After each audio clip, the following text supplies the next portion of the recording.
Sergeant Eric Bouchot here with the Ventura County Sheriff's Department. Thanks so much for joining us this morning. Just kind of tell us, what is the latest? So I don't have a lot of updates at this point. I mean, just the preliminary information was that this happened at about 11:20 p.m.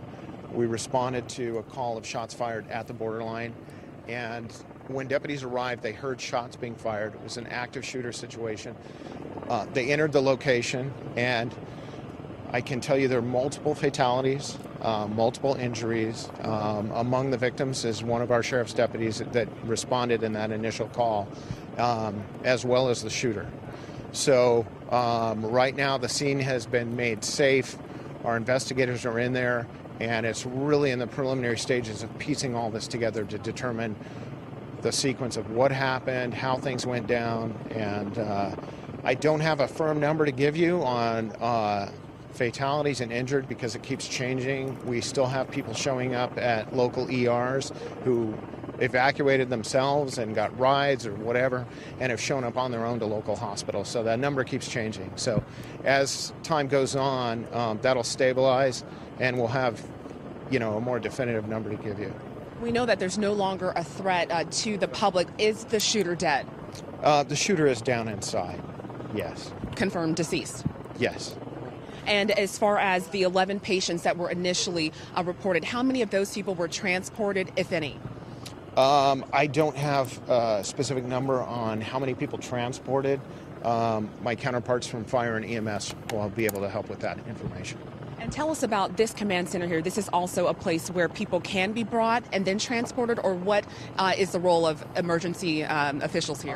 This is a staging area. At one point, we had a lot of EMS, fire, paramedics, just not knowing how many victims there would be and that kind of thing. So a lot of the resources that were here have now left. We were just at Los Robles Hospital. We did see a couple of police cruisers as well as sheriff deputies there. What do we know about the officer that was shot? I don't have any details at this point to give out. I don't have any specifics or update on his condition. Is he moderately injured or gravely injured? I don't have any specifics on that. But he was taken to Los Robles? That's my understanding, yes. I'm from Ventura County. This is a very tight-knit community. Just kind of tell us, the impact that this has had so far on the community. It's still,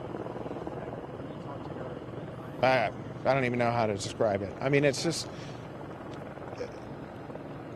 it's quiet here. This kind of thing just doesn't happen. So, to my understanding, I mean, I've lived in Thousand Oaks. I grew up here. We've never had anything of this magnitude.